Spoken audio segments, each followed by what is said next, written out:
तो वेलकम है दोस्तों, नमस्कार है आप सभी का। देखिए, ऑर्गेनिक फार्मिंग बहुत से ज़्यादा लोग आप में से रखे हैं और उसके कारण मुझे मजबूरन में यह पेपर तैयार करना पड़ा क्योंकि बहुत ही ज़्यादा कमेंट आया आप लोगों का। ठीक है, और मैं प्रभावित हो गया इससे।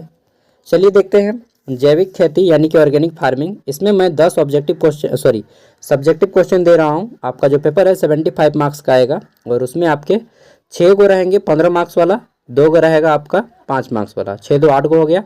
ठीक है, ये है आपका सिलेबस। 75 मार्क्स का पेपर रहेगा। 5 1 नंबर या 5 गो, 5 नंबर या 2 गो, 15 नंबर या 6 गो रहेगा, जिसमें से 4 गो बनाना का रहेगा। अब मैं आपको टोटल 10 क्वेश्चन दे रहा हूँ। इस 10 अगर आप सॉल्व करके जाएंगे तो डेफिनेटली आपके सभी क्वेश्चन यहाँ से, मतलब आपको 6 क्वेश्चन बनाने हैं, 15 मार्क्स वाले 4 और 5 मार्क्स वाले 2। इतना कर लीजिएगा ना 10 क्वेश्चन, तो डेफिनेटली आपका एक भी क्वेश्चन एग्जाम में नहीं छूटेगा। इतना मैं बोल दे रहा हूँ। ठीक है, चलिए देखते हैं। तो क्वेश्चन यहाँ से सिलेबस के ध्यान में रखते हुए मैंने रेडी किया है जैविक खेती ऑर्गेनिक फार्मिंग का। अब देख लेते हैं क्वेश्चन यहाँ पे किस टाइप से है। पहला क्वेश्चन है कि जैविक खेती में फसल की किस्मों का चयन किस प्रकार से किया जाता है तथा इन्हें कैसे उगाया जाता है। ठीक है, पहला हो गया कि जैविक खेती में फसल की किस्मों का चयन किस प्रकार से किया जाता है तथा इन्हें कैसे उगाया जाता है, पहला क्वेश्चन। दूसरा है, जैविक खेती को बढ़ावा देने के लिए सरकार या फिर एनजीओ का फुल फॉर्म होता है नॉन गवर्नमेंट ऑर्गेनाइजेशन। ठीक है, नॉन गवर्नमेंटल ऑर्गेनाइजेशन, गैर सरकारी संस्था। ठीक है, एनजीओ तथा अन्य संगठन द्वारा कौन कौन से पहल किए गए हैं या कौन कौन सी योजनाएं चलाई गई हैं जैविक खेती के लिए, ये चीज़ बताना है। ठीक है, अगला है हमारा कि मृदा पर रासायनिक उर्वरकों के अवैज्ञानिक प्रयोग। जब हम लोग मृदा पर बिना सोचे समझे, बिना वैज्ञानिक तरीके से रासायनिक उर्वरकों का प्रयोग करते हैं तो क्या होता है। ठीक है, कौन कौन से हानिकारक प्रभाव होते हैं वो चीज़ बताना है। नेक्स्ट है हमारा जैविक खेती की पद्धतियाँ में स्वास्थ्य, मृदा का स्वास्थ्य को कैसे प्रभावित करता है, ये चीज़ पूछा गया है कि जैविक खेती पद्धतियाँ मृदा स्वास्थ्य से कैसे संबंधित हैं। ठीक है, ये आपका 5 मार्क्स का आ सकता है एग्जाम में। नेक्स्ट है हमारा कि जैविक खेती में पोषक तत्वों का प्रबंधन किस प्रकार किया जाता है। ठीक है, ये पूछा गया है। नेक्स्ट है हमारा क्वेश्चन नंबर 6। इसमें पूछा गया है कि जैविक खेती में कीट एवं रोग प्रबंधन कैसे किया जाता है। आगे देखते हैं। नेक्स्ट है, इसमें पूछा गया है कि फसल कटाई के बाद इनका प्रबंधन कैसे किया जाता है। जब फसल पक जाता है, कटाई कर लिया जाता है, तो उसका मैनेजमेंट किस प्रकार किया जाता है, भंडारण, उसके बारे में पूछा गया है।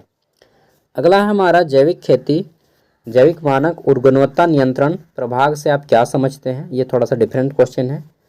प्रमाणन से आप क्या समझते हैं, प्रमाणन का उद्देश्य क्या है, ये भी थोड़ा सा डिफरेंट क्वेश्चन है। ठीक है, मतलब ऐसे क्वेश्चन है जो आप सुने नहीं होंगे लेकिन एग्जाम में आने का संभावना है। डेफिनेटली एक क्वेश्चन तो जरूर आएगा।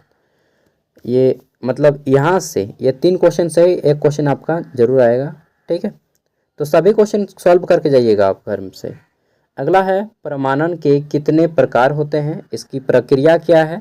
ठीक है, कार्य प्रणाली और एजेंसी कौन कौन सी है इसमें, ये चीज़ बताना है। अब बोलिएगा 1 मार्क्स वाले कौन बताएगा। तो देखिए दोस्त, जब आप सब्जेक्टिव कीजिएगा तो आपको पढ़ते पढ़ते ही 1 मार्क्स वाले मिल जाएगा। जैसे यहाँ पे मैं बता देता हूँ, प्रमाणन की कार्य करने वाली कोई एक एजेंसी के बारे में पूछ देगा। ठीक है, यहाँ पे देखते हैं फिर, तो पूछ लेगा कि मिट्टी की जैविक उर्वरता में कमी का चाहे मिट्टी में जो होता है अधिक क्षारीयता का क्या कारण है, तो जिप्सम बता दीजिएगा। ठीक है, उसी तरह से क्वेश्चन यहाँ पे आपका 1 मार्क्स वाला आएगा।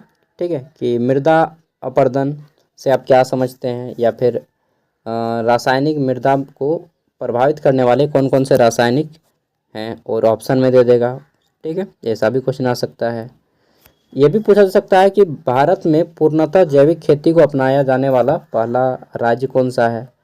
ठीक है, ये भी पूछा जा सकता है कि जैविक खेती को अपनाने वाला प्रथम देश कौन सा है। तो ये सभी आपके 1 मार्क्स वाले क्वेश्चन बनेंगे। यहाँ से 5 को तो पूछेगा ही, उससे ज़्यादा पूछेगा भी नहीं।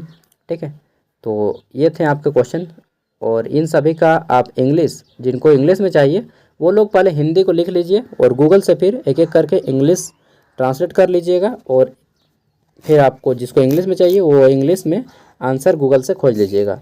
अब आंसर कैसे खोजिएगा, तो गूगल में सबसे पहले क्या करना है, सबसे पहले जितना भी मैंने लिखा है इतना आपको खुद लिखना है एक पेज में, ठीक है। और इन सभी क्वेश्चन को गूगल में सर्च मारिए और प्रत्येक पे आधा आधा पेज, कितना पेज, आधा आधा पेज, यानी कि 10-10 लाइन लिखना है, ठीक है। 10 क्वेश्चन है यानी कि आपका 5 पेज घर पे ही लिख के जाइएगा, तो एग्ज़ाम पे डेफिनेटली आप 10 से 12 पेज यानी कि 22 पेज 22 सॉरी 5 पन्ना लिखिएगा ना जी, यानी कि 10 पेज होगा। और एग्ज़ाम में अगर आप जाइएगा तो डेफिनेटली 20-22 पेज लिख लीजिएगा, उतना लिख लीजिएगा तो फिर आपका एग्ज़ाम बोलने का ज़रूरत है और कि फेल होंगे या पास, तो पास होइएगा डेफिनेटली, ठीक है। प्रत्येक क्वेश्चन को आप कम से कम 10-10 वर्ड पढ़ लीजिएगा पूरा और 10-10 वर्ड लिख लीजिएगा, ठीक है। इतना कर लीजिए ना, काफ़ी है। अंतिम एग्ज़ाम है, ऑल द बेस्ट। मिलते हैं नेक्स्ट वीडियो में। और जब आपका एग्ज़ाम हो जाए तो आप हमें इस नंबर पे अपना क्वेश्चन पेपर सेंड कर दीजिएगा। मोबाइल नंबर है 89 86 60 75 41, ठीक है। कोई इंपॉर्टेंट क्वेश्चन भी हो तो आप इसमें पूछ सकते हैं, लेकिन हाँ केवल और केवल इंपॉर्टेंट क्वेश्चन। थैंक यू, मिलते हैं नेक्स्ट वीडियो में, बाय बाय। अगर आपका कोई दोस्त जो ऑर्गेनिक फार्मिंग रखा हो उन तक वीडियो को शेयर कर दीजिएगा, ठीक है। ऑल द बेस्ट, अच्छे से एग्ज़ाम दीजिए।